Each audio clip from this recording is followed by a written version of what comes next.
Hello and welcome to the 4.01 Holy Paladin Survival Guide. In this guide we will talk about the changes to Holy Paladin talents and spells, and how you can optimize your spec and healing toolkit to be as efficient as possible at level 80 and going into Cataclysm. There's a lot of changes in 4.01, but the important thing is not to panic. Paladins have not been nerfed, they simply heal differently now. Healing in general has become more about using spells wisely and efficiently in an effort to conserve mana, rather than always tossing out heals and using mana cooldowns in order to stay afloat. Things have changed, but they should still be fun, exciting, and challenging. With this guide, you can be prepared for the changes and remain at the top of your game going forward.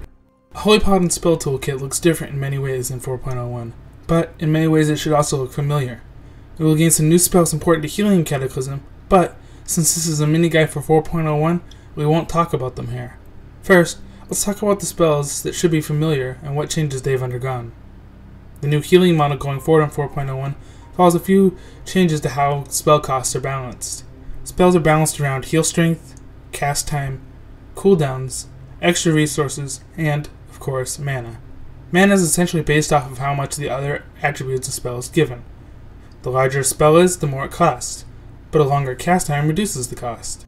Because of these changes, Flash of Light is no longer an efficient heal mana-wise. It's still a small, fast heal, but its speed gives it a hefty cost, such you can no longer spam it as you once could in Wrath of the Lich King. In fact, spamming Flash of Light in 4.01 gives a similar feeling to how spamming Holy Light felt before the patch, albeit with less oomph behind the spell. Holy Light has become our new spam spell, though, in the new model of things, spamming any one spell in particular is a bad idea. Holy Light is not as big as it used to be in comparison to other spells, but it retains its hefty cast time, which can be reduced to a more moderate amount through talents. Spamming Holy Light shows a marked reduction in cost compared to what it once was. Holy Shock, due to its talents and being tuned to be a more mana-efficient heal, should be used on cooldown. It used to be that you wanted to save Holy Shock until you had to move or there was an emergency situation. However, that mindset will no longer work. As it stands now, Holy Shock is a reliable way to generate holy power, and every Holy Shock will make your next heal faster, with the potential, on a crit, to make your Holy Lights 1.5 seconds faster in addition to the haste. It goes without saying then, that using this spell as often as you can, provided healing is needed, is probably best. We also have some new heals added to the toolkit which should be mentioned. Divine Light takes the place of the old Holy Light. It's a slow casting, huge heal, which isn't terribly mana efficient. You only want to use Divine Light if there's a lot of damage and nothing else can top the person off, but they need to be topped off.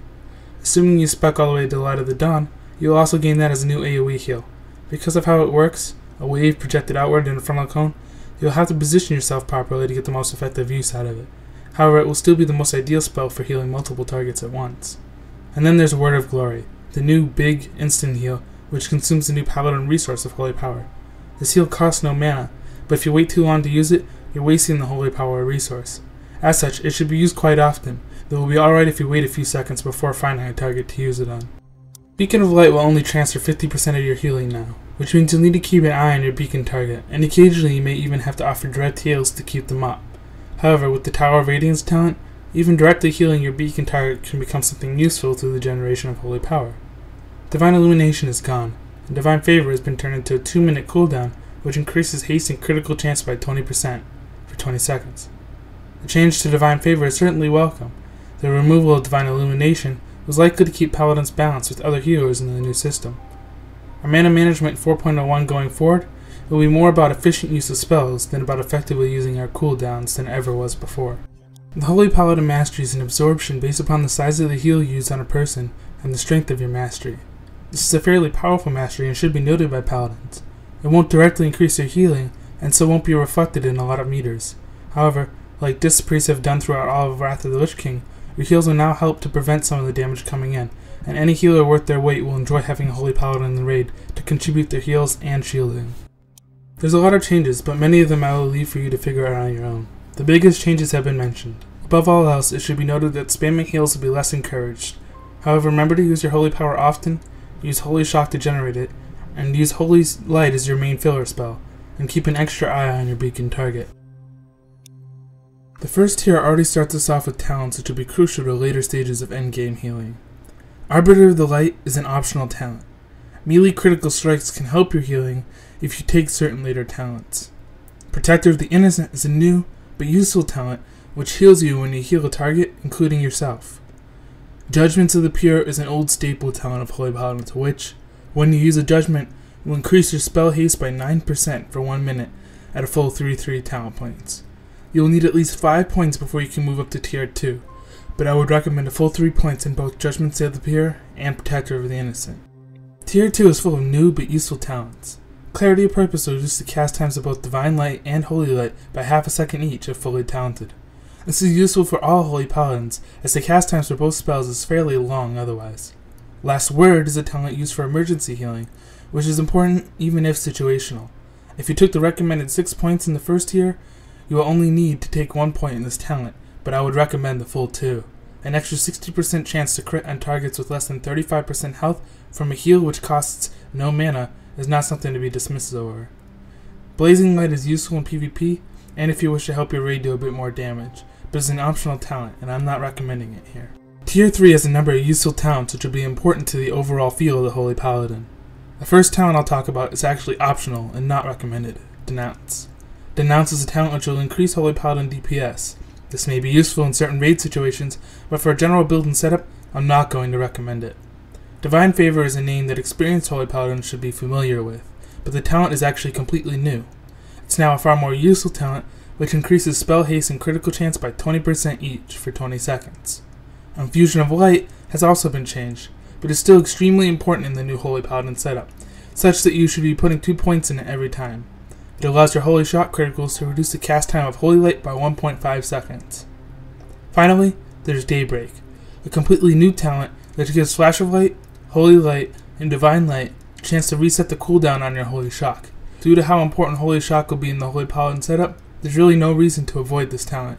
However, if you've been following my recommendations so far, you only need 1 point in it to move on to Tier 4. I recommend the full 2.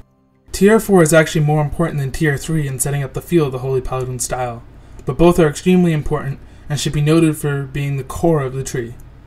And Length Judgment has changed slightly, though it retains some of what it was. It helps you hit with your judgments, increasing their range, though by a much reduced amount, and now also heals you when you judge. I'm going to call this talent optional, but it's certainly recommended. Beacon of Light, despite its changes, is still a must talent. 50% of all direct healing being freely transferred to your target is still a substantial increase in healing potential. You just have to keep a closer eye on your beacon target to ensure that they're being healed to full. And, with the talent later in the tree, direct heals on your beacon target will actually help you. Speed of Light has a prerequisite of Infusion of Light, but is just as important and should be invested with a full 3 points.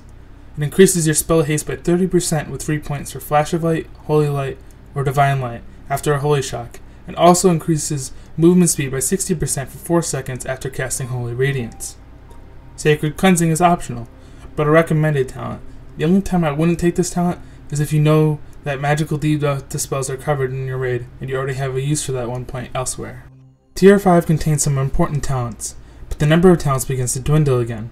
Conviction may end up being a debated talent for a while, but, for now, I'm going to recommend it, even if you don't put points in Arbiter of the Light. The reason being is that a 9% bonus to healing, even if it costs 3 talent points, is nothing to dismiss, especially when it's not just melee crits which proc it. The effect stacks, which means if you get a critical from anything within 15 seconds, you're pretty much guaranteed 100% uptime and 9% bonus to healing. 3 stacks at 3%. Obviously this could vary from fight to fight, especially since the new model of healing in Cataclysm encourages mana conservation over always casting. But, unless you have a specific purpose for the 3 points you would otherwise spend in Conviction, I really can't see why you wouldn't take it. Aura Mastery is as useful as ever, and highly recommended, though technically optional. If you put no points in Conviction, you may end up having to put points in Aura Mastery though, unless you fully put points into Paragon of Virtue. It's important to remember that Aura Mastery is extremely useful in conjunction with Resistance Auras, increasing their value by 100% for a 6-second duration, which is great during raid-wide boss mechanics, of a type resistible by Paladin Auras. Paragon of Virtue is a good talent, but also optional. I would recommend it because reducing the cooldown on Avenging Wrath by a full minute is nothing to shy away from. It means more chances of extra healing, or offsetting Divine Plea. However, if you have specific plans for the 2 points, and there are some worthy ones, then it may be worth it to save those points. Tier 6 contains 2 talents, one of which is mostly PvP oriented. Tower of Radiance is a useful talent which is pretty much required to reach 30 points in Holy if you followed my recommendations so far. Putting the full 3 points into this talent guarantees a charge of holy power whenever you directly heal your beacon target. You should need to heal your beacon target from time to time, and when you need to, getting an extra word of glory will likely be useful, whether it's to spot heal someone else you haven't been able to heal because the direct heals on your beacon target, or if perhaps your beacon target is so dangerously low that you need yet another heal. Blessed Life is the PvP talent.